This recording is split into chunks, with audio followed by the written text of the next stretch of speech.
Well, I hope restarting has helped to some degree. I guess. I hope.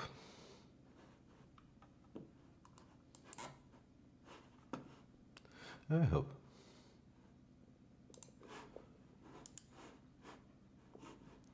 Clear automation. We don't need that one.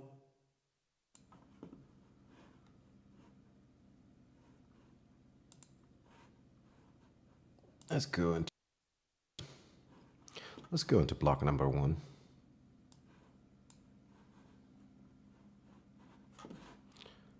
And maybe Cordy is already there, but I don't think so. No, not yet.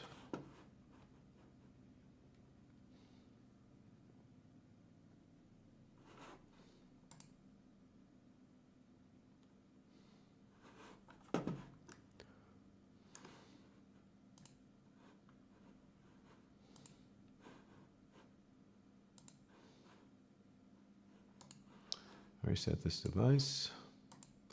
Empty one. Edit and learn. Oh, you can't see from there.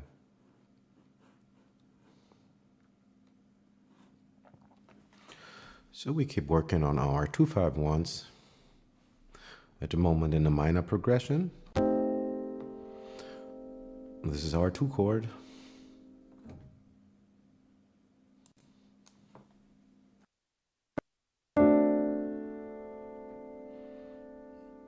This is our 5 chord.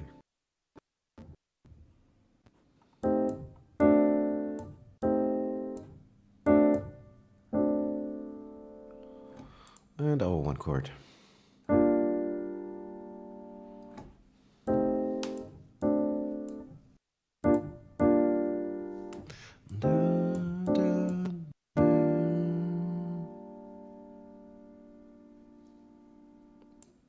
And yesterday I just watched a video of a good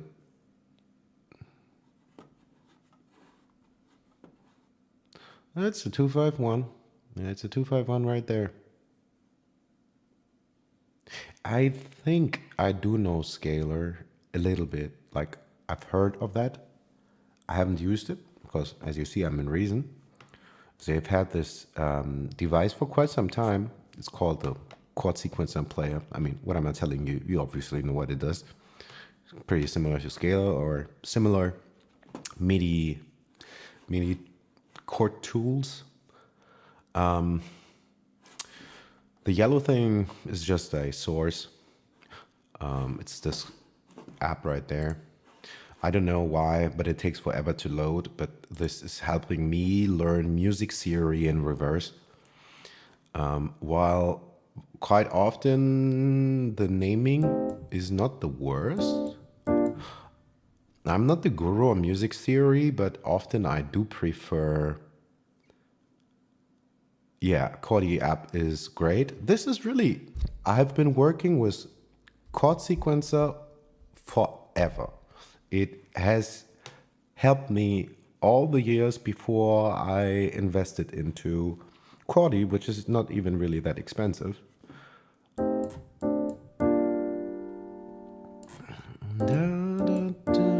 But before I get lost talking, what do I want to do? I want to just program on some chords, work on my 2-5-1s, practice a little bit, program some chord sets, and I kind of feel silly. Long story short, that video that I watched, I bookmarked it, and maybe I put it in the description later. It was like, hey, yo, practice your 2-5-1s, but whenever you get back to the 1, if it's a major 1, shift that 1 to a minor, and then it's the start of your new 2-5-1. So you go through keys, right? Like if you had like, I don't know, D minor 7, for instance. He's then like, and probably this would be a dominant 7. He's then like, turn your 1 into a minor 1, and now it's the start of a new 2-5-1. So the 1 becomes the 2 of the next 2-5-1. Pretty cool concept, actually. Kind of obvious. I feel silly that I didn't think about it myself. Because I'm sure I've heard it a million times.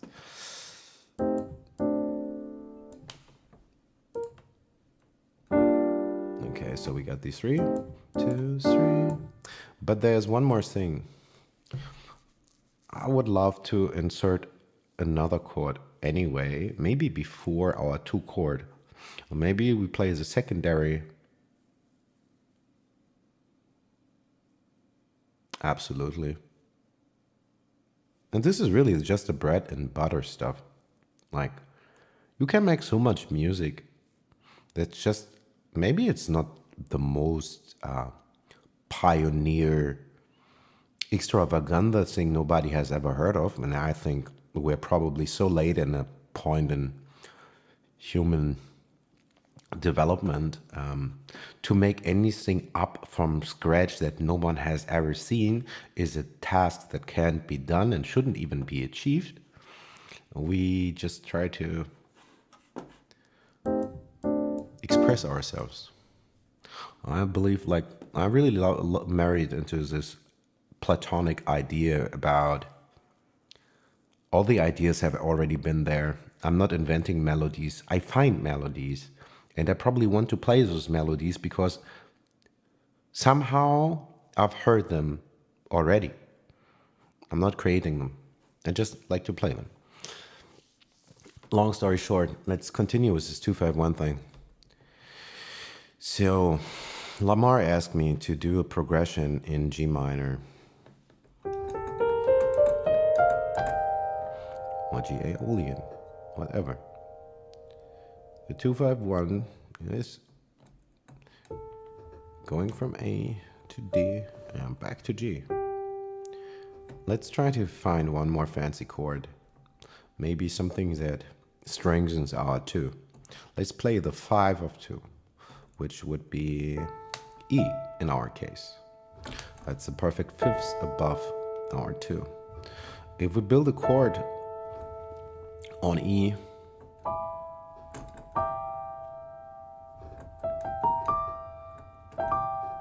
we also get, if we wanted to, E half diminished.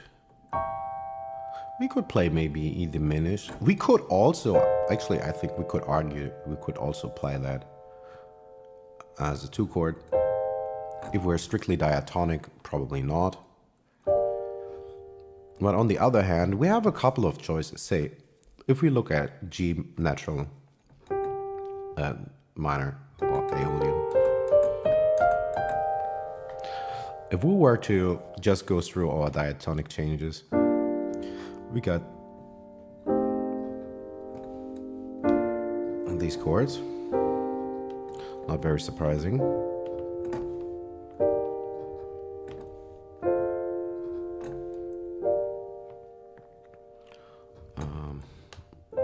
Still 1 short, yeah. But if we think about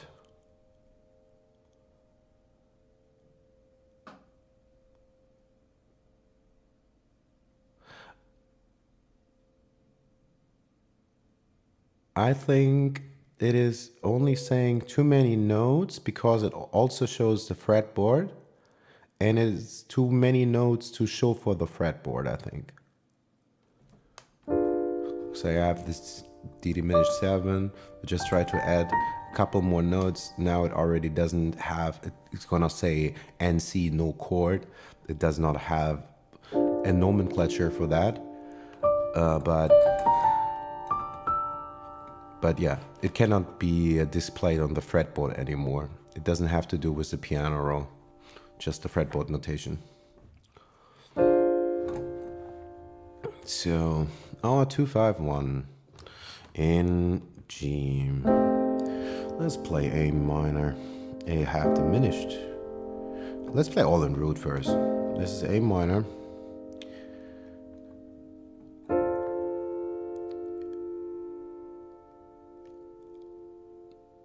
I'm still on a debate between this. I mean, it's jazz, we can do whatever we want.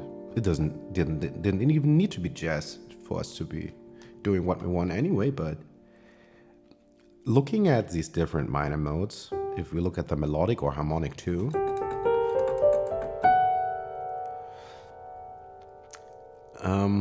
we get an E and we get G flat. Also, maybe let's make this better by maybe choosing some accidentals that are not too far off. Let's say we are in B flat major, the major brother of G minor. Let's say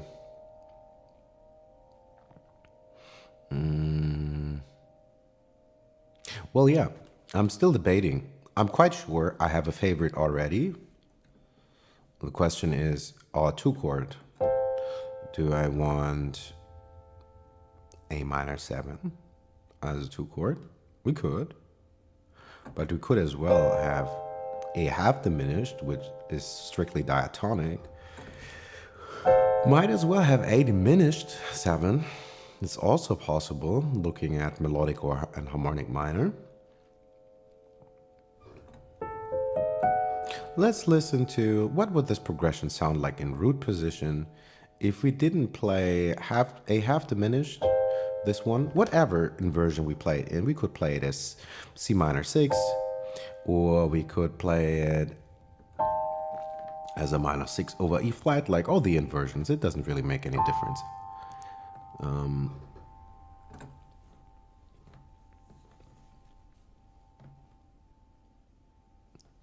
What would that sound like? Say we don't play half diminished or diminished. Say we play a minor 7 chord. 2 minor 7 chord back to back.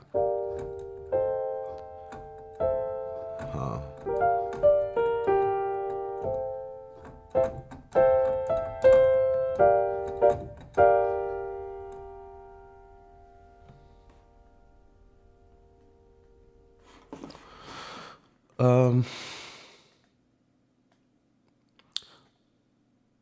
I mix a lot of the modes, like I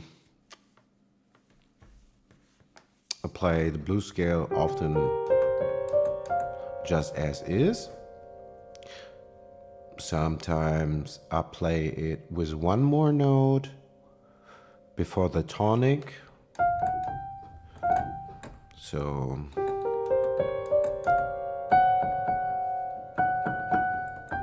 So I can always do this.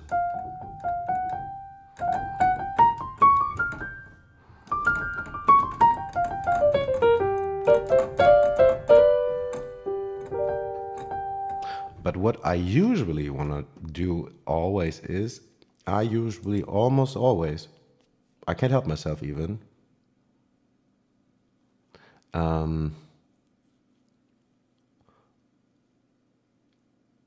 yeah, and you get that note on from so many other ways. Like, say, if we were playing, this is the G minor blues, all right? This is our B flat blues. But if we do look at the other minor modes, that note, our 7 here, we have that from the melodic and the harmonic minor.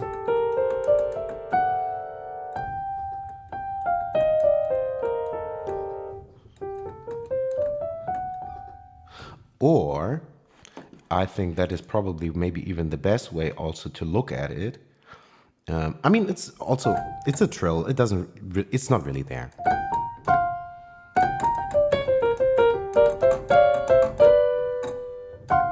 I do this, for instance, all the time. Like, apply this kind of fifths, and then I have this minor second, and I let go of that.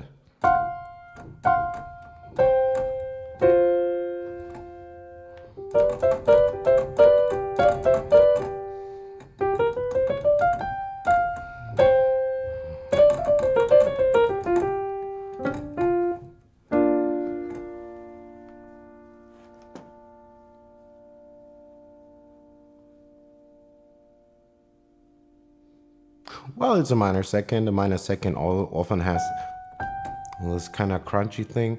But what I want to go at is, let's look at one more nice scale, and that is the major bebop, as Cordy will spell it out.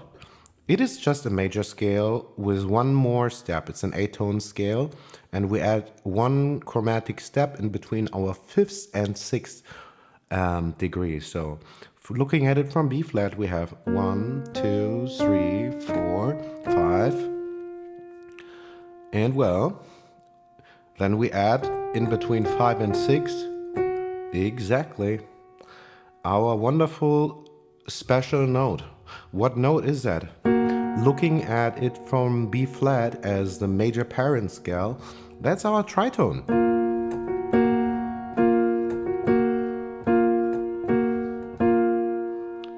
Or we could say this is like it's augmented. If we just build a triad here, we have an augmented triad.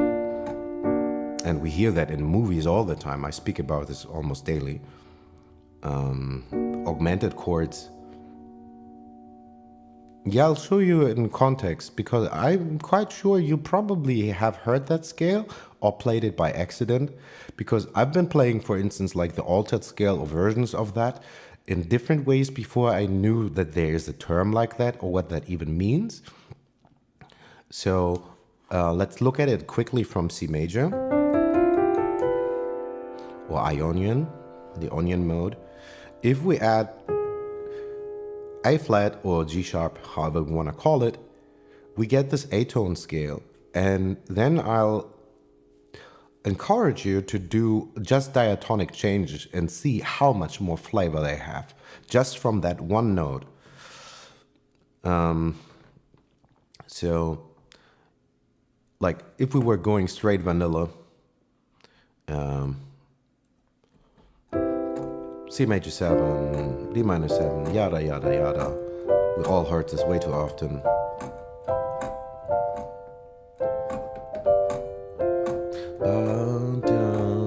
Sorry, my keys are also hella clicky. I can switch to my actual piano on the other side.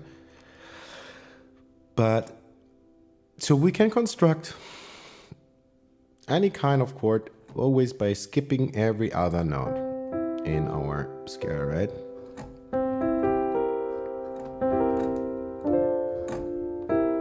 By using this method, let's play just in root position the new diatonic chords of our diminished 6. Check out this channel, Barry Harris videos. I think I say this also almost daily. So at first we would have had the C major 7, C dominant 7 with a natural major scale. But with the major bebop, we now play a major 6 and not a major 7 or a minor 7 or a dominant 7, because we have already skipped, like, let's see, tonic, third, fifths. With A flat as a new note, going to the 6, we have already skipped that one note to create our every other note chord, right? So our new changes don't sound like this, but we get something else which is so much more pretty, I think. And no matter what inversions you're gonna end up using, like really, when I discovered the diminished 6 scale, it absolutely has transformed my playing in, I don't know, 48 hours. Like, I was obsessed. I think I played piano straight for 18 hours or something the first night. I could not stop. Long story short, it starts with a C major 6. But now, our next chord then is diminished 7. What's our next chord? I'm going to appreciate this.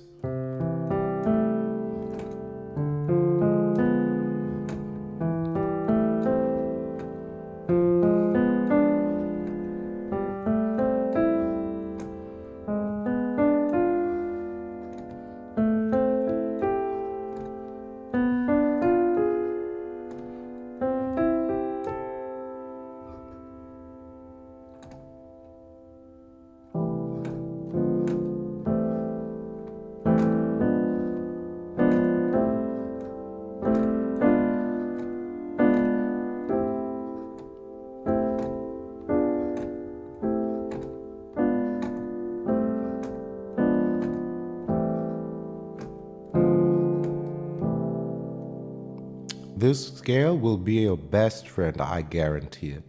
Look at it. Say, compare it to C major. We play the diatonic chords of C major, vanilla unchanged. C major 7, D minor 7, E minor 7, F major 7, G dominant, A minor 7, B half diminished, back to our tonic. Let's do that again. Like, seriously, this is what it feels like cheating. Once I still can't believe to this day that we kind of do exactly the same thing. We're not even considering nice, elegant, ergonomic, good voice leading or not.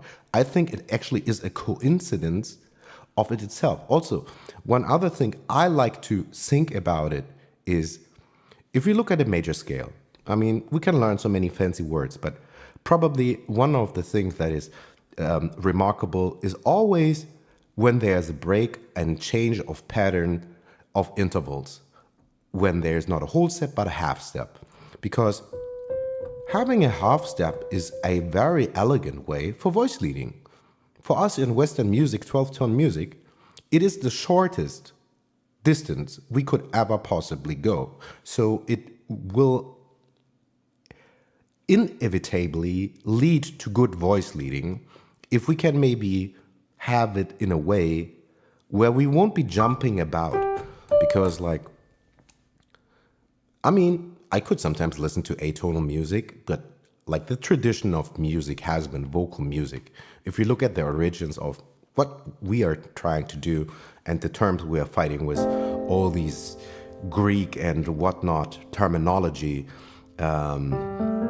these are the church modes. It was all based on harmony sung by the human voice.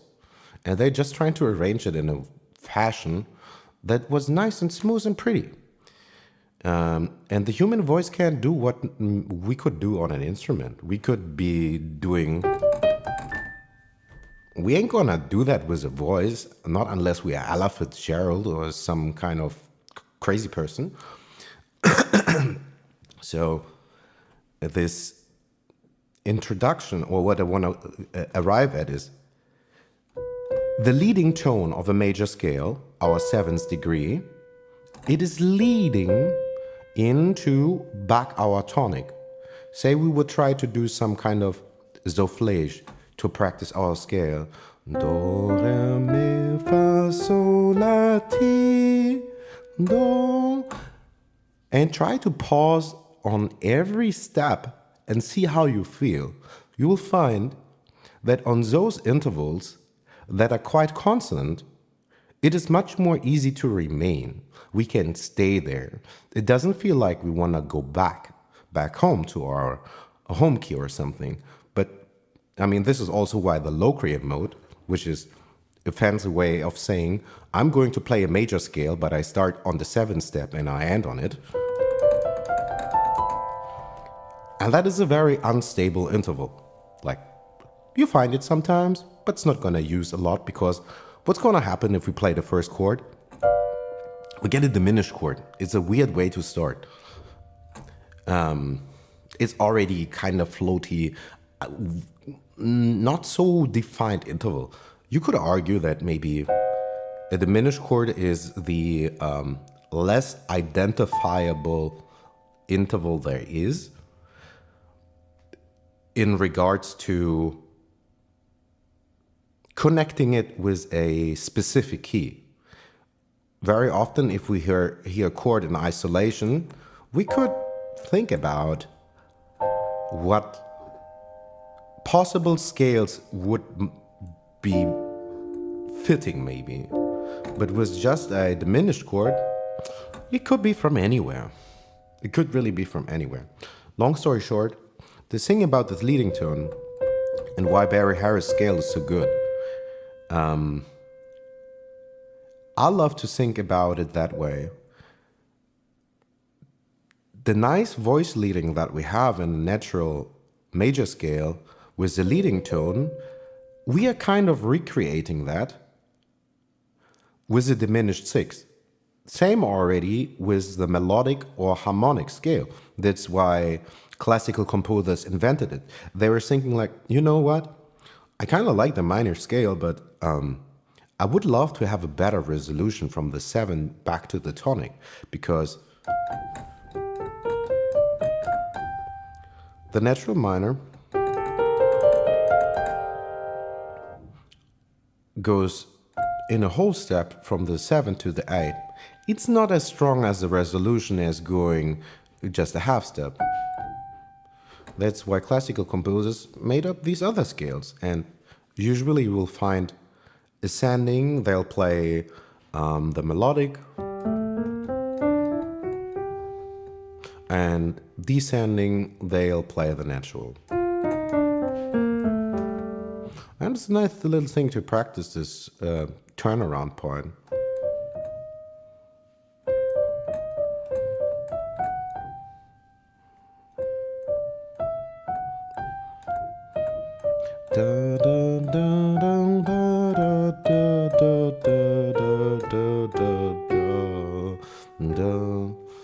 Or we could play the harmonic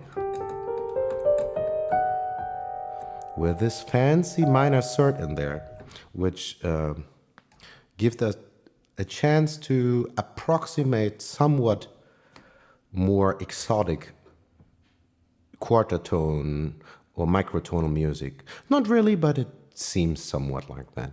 At least Western composers love to do it always.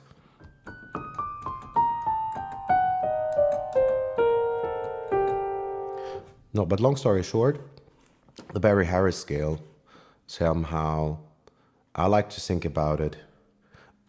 We are creating a leading tone into our minor mode.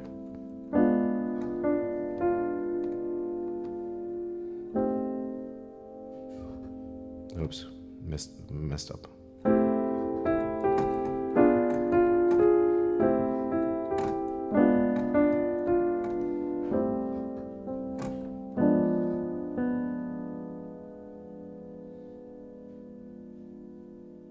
I would have to find that out, I guess. But it should be possible, I guess so. So let's try. So we want to invert this twice, I guess. So we have C as our top second highest note and drop it. So this would be our first chord, C major 6. Let's make this an inversion and let's invert it one more time. So we could have this chord maybe. Probably going to look for a different voicing anyway.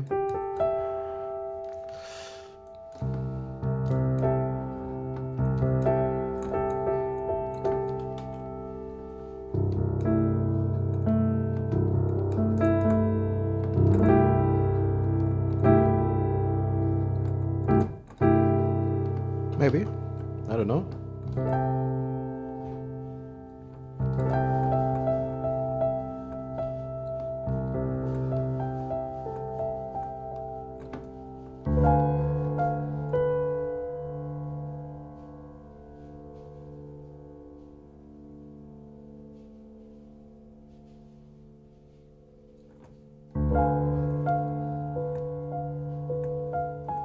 Absolutely.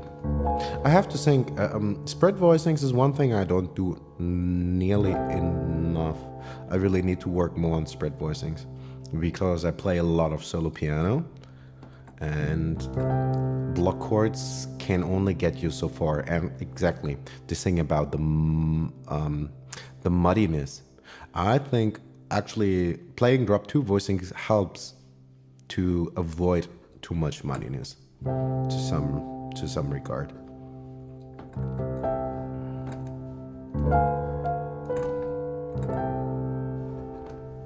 But I have to think about it a little bit longer.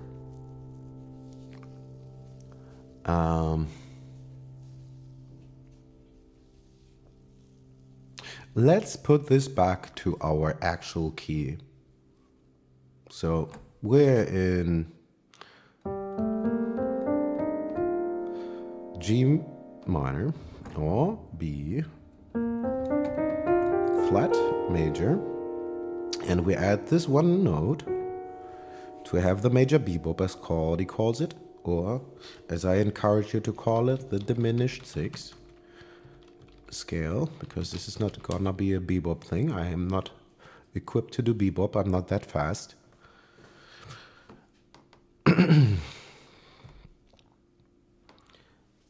So we want to play 2-5-1s.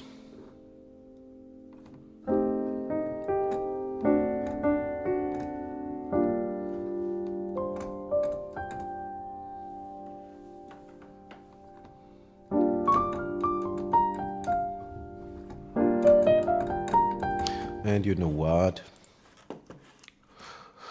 I already missed the reverb. I think I want the chord set tall. Maybe I need to take off the reverb from the vocals, because else it might get a little bit bass tubby. But for the piano, I think we need some more atmosphere.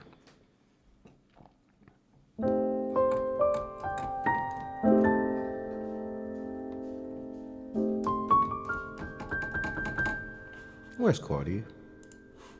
There it is.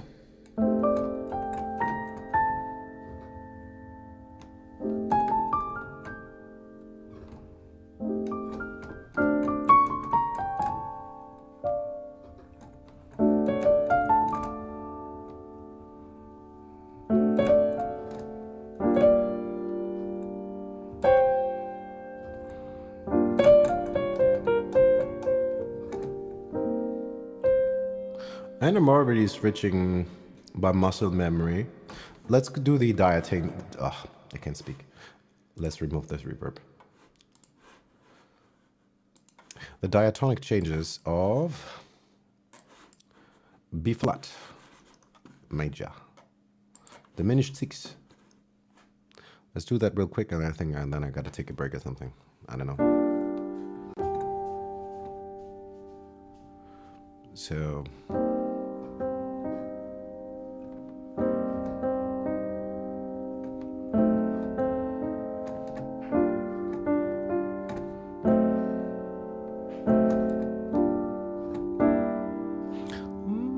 Could do that too. I love minor six.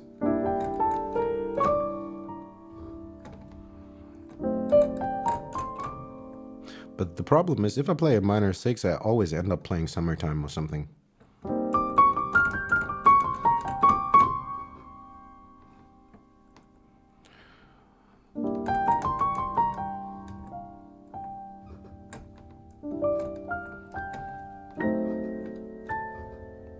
Yeah, it sounds like romantic piano, like. And really, this diminished quality, it makes voice leading so smooth. Like, I feel like I could really play pretty randomly anything in between. Like, I'm trying to make up as many chords as possible, going, I don't know, from anywhere to anywhere. Like, we could have E flat major six. I could have G diminished. And we get all these chords just like from all our scales. And we're not using that many.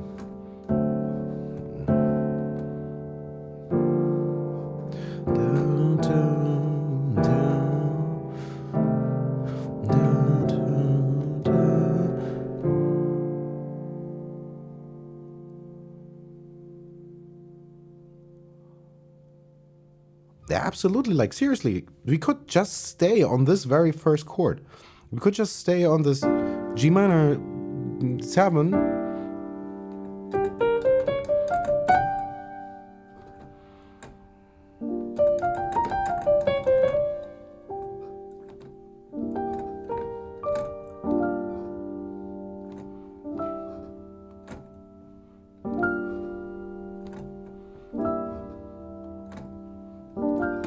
Could do that all night.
Especially with strings, you can do this so well with strings. Strings are shining playing the diminished six.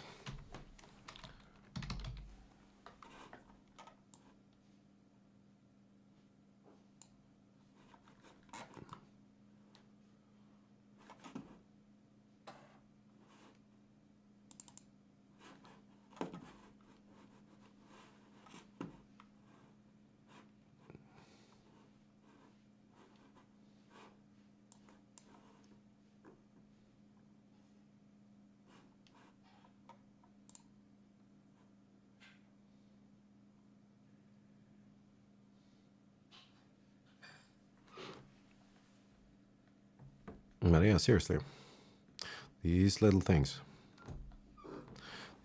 are really very helpful.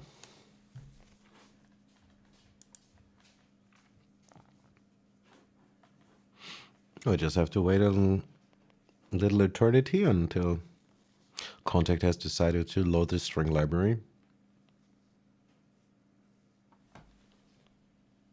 God damn it. You know what? I might as well just take the time to take a loo.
Okay, session strings has decided to load. That's good.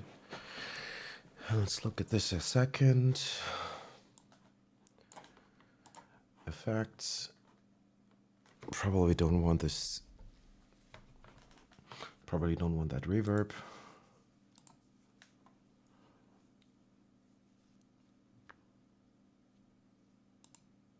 I think I already know what kind of sound I want.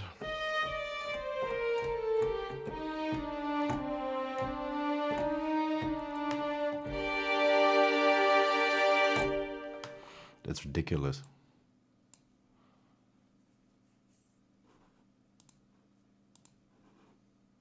How much reverb do they have on that? Anyway, that's not our problem because we're not going to use it anyway. Alrighty.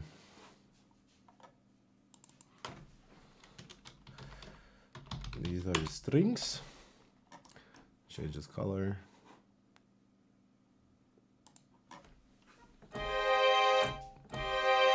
Okay.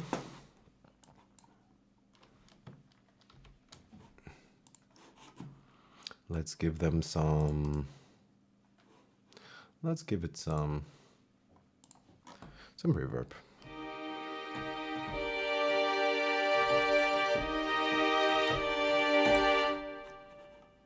Also,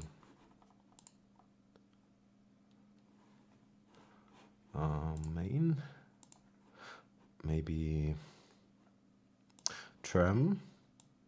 Just need to find a crossover spot, maybe somewhere here on the 2/3 mark.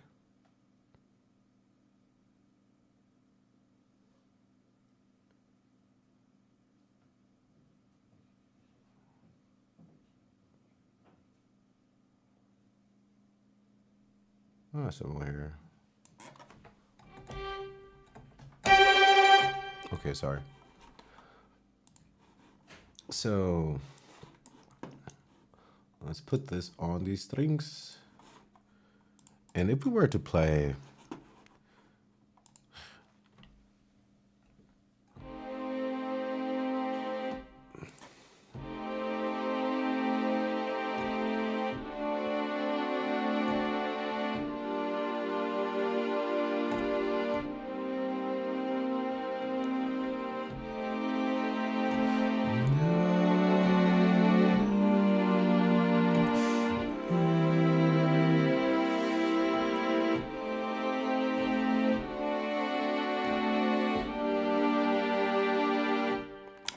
pretty classical thing, right?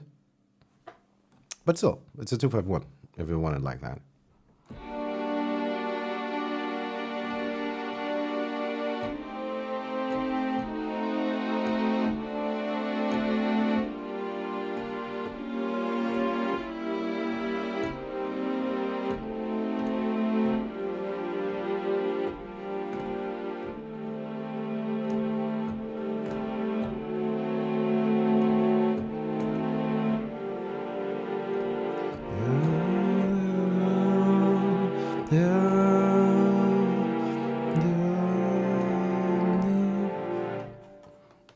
Yeah, that's what I saw too. And really, it is just the Barry Harris scale.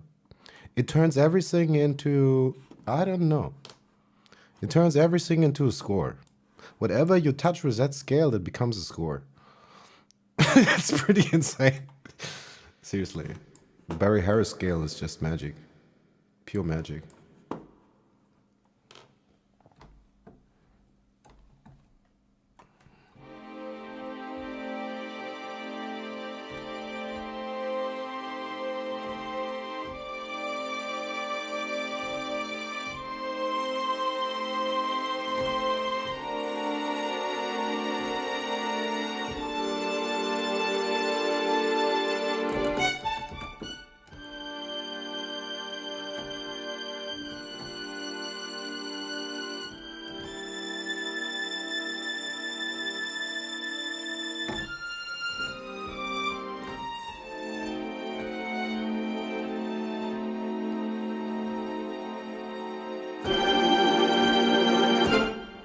Okay, sorry. I had to spaz out for a second. I know this wasn't gonna work well. I don't know. I couldn't help myself. But you know, really, it's really tempting. You have a string section just under you, on your fingertips. Like, seriously.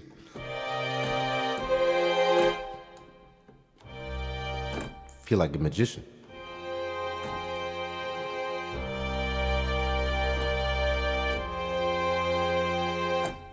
I mean, imagine, really, seriously. 40 years back. Yeah, I guess so.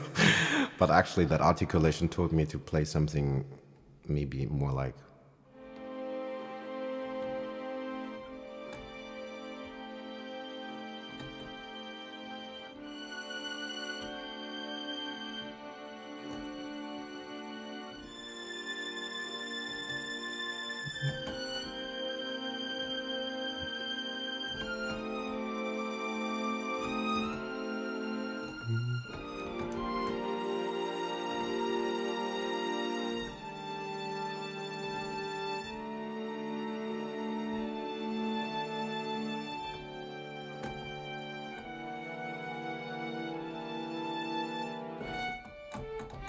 Also, one more thing about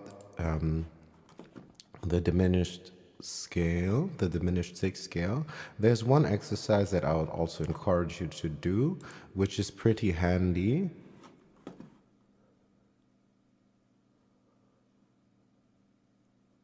It will work with pretty much anything. Yeah, absolutely. Because I mean, like, we could stay in this kind of romantic vibe, like, of course, but we could just make it tighter. Could just make it this very straight up blues, going from a minor 7 to a minor 6 if you wanted to. Anything is possible.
And you can always switch in and out of that. Like, you could stay in this kind of every day I got the blues, oh, you know. And then you can go back into it was about the time, you know, that old school coloratura. This kind of Nat King Cole. And then one day, a magic day, he passed my way. And while we spoke of many things, fools and kings, this he said to me.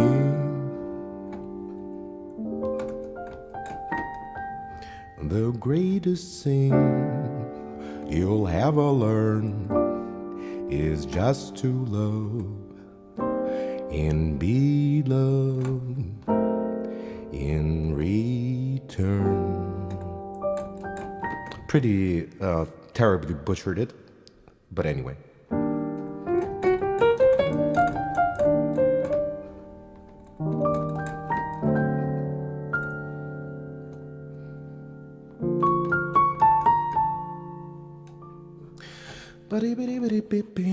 Yeah, and also same thing with the strings. Like, we could put anything on top of these strings. Like, so simple to play with the piano over that. Yeah.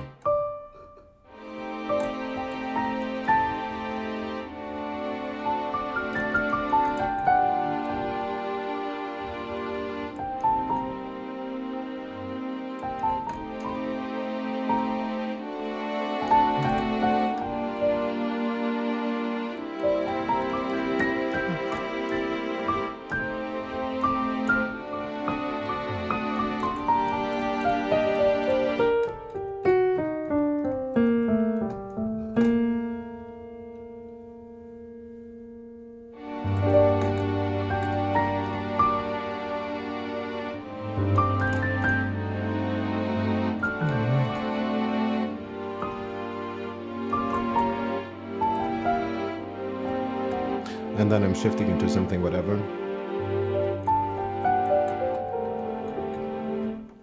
Or say, especially like a couple of instruments, they kind of scream for a certain application. Maybe not by nature, but just by conditioning, pop culture, and habituation. Like, strings are found everywhere, but very often in scoring, and predominantly, of course, in classical music. I mean, there's jazz big bands and orchestras. Sometimes though you have a string section there, but very often. But I mean, some instruments, they kind of already seem to have a place where they are locked in. Let's get rid of this reverb. Like for instance, like strings and certain harmonies, like same with these augmented chords.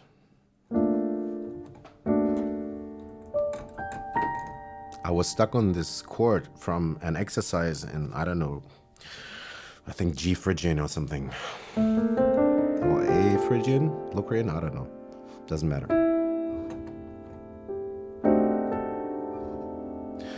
But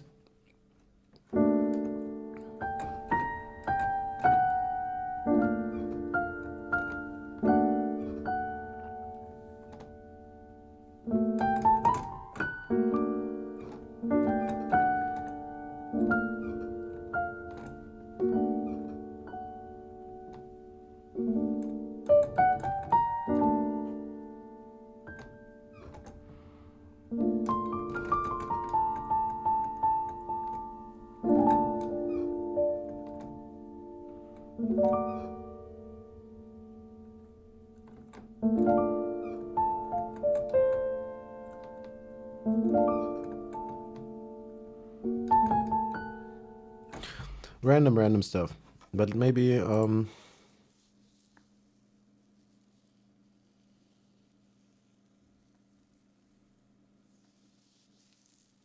which is the avoid node?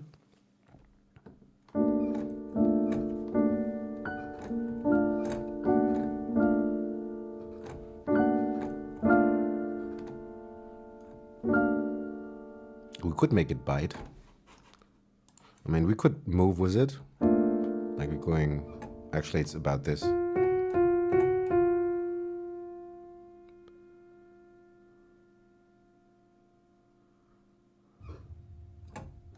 I have?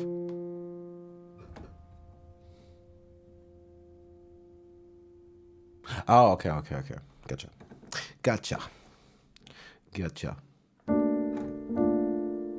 But I don't even actually find that the fourth note is so much of an avoid note, really. I think actually a perfect fourth is one of those cadences that is used very often.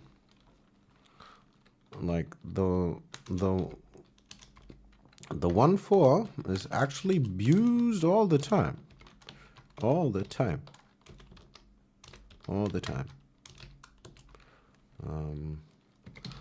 Plagal cadence.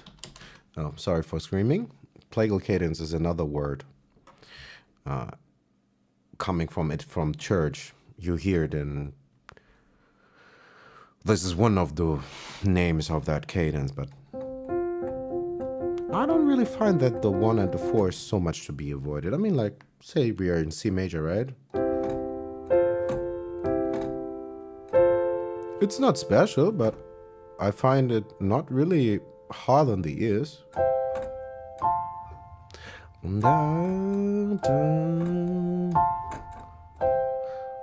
Supposedly,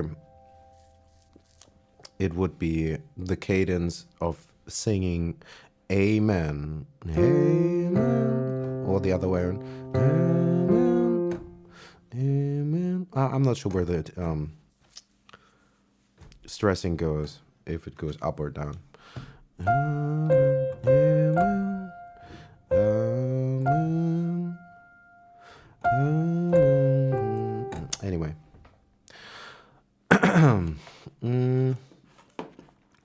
Oh yeah, I wanted to create a new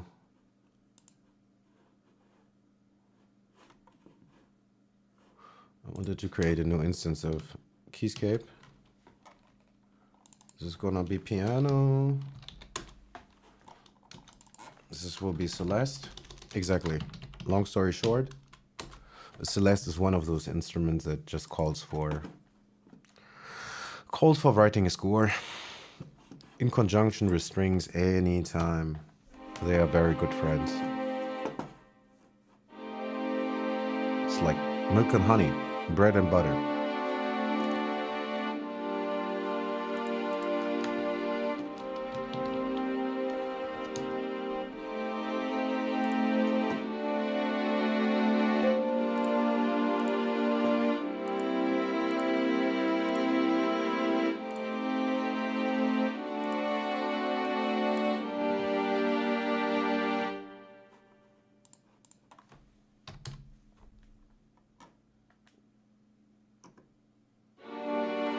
Why?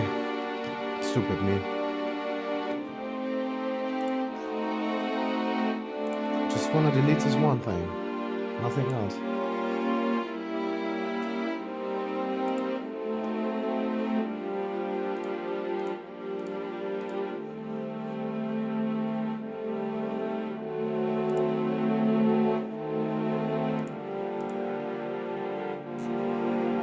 Yeah. We might actually have to put a low cut on that piano sooner or later. Let's see how bad it is.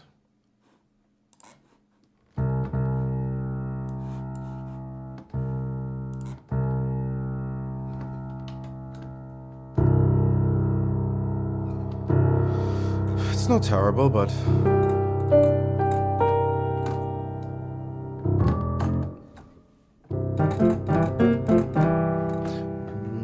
with no, come on.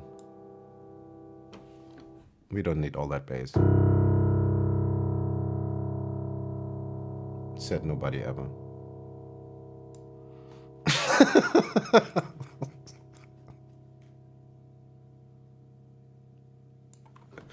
Maybe a producer though. Can't work with all that bass. I mean, let's be honest. All these tiny smartphones are not even able to play that back. There won't be any data below 80. Long story short, the Celeste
I'm sorry.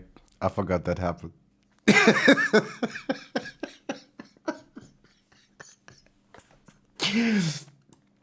Yeah, it absolutely makes sense. Everybody was expecting that.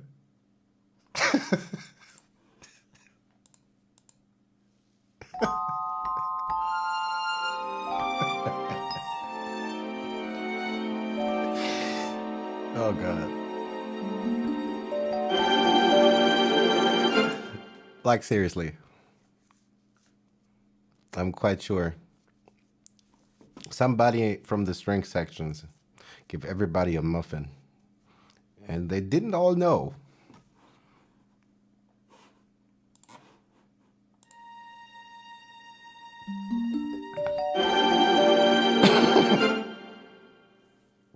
All right, everybody's awake now.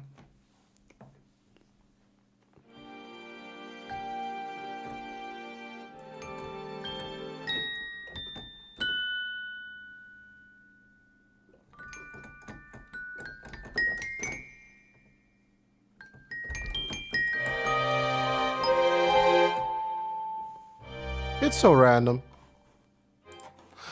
It's so goddamn random. But you know what? Let's try to have little fun, maybe. Just because you mentioned how all these things can be used for anything, maybe you find a little moments that is actually worth sampling. We'll find out.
All right, I gotta bounce. Unfortunately, I wanted to take a break anyway, but a friend just called who was in the neighborhood, just wanted to hang around.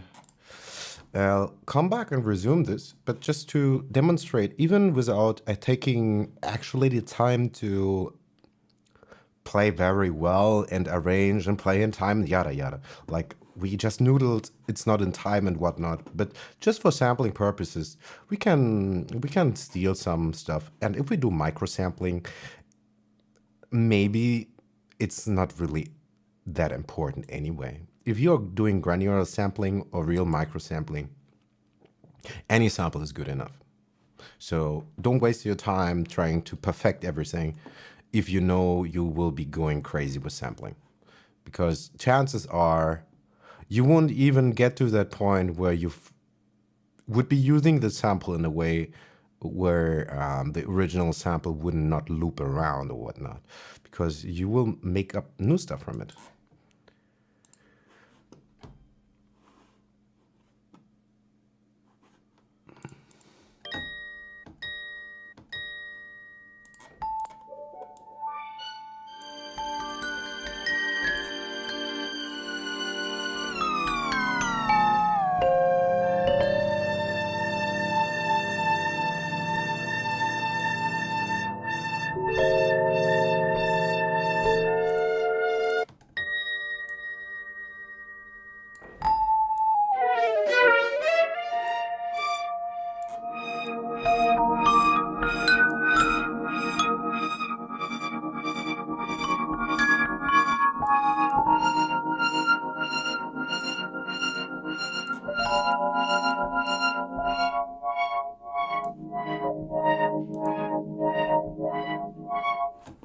Yeah, I gotta go. Peace.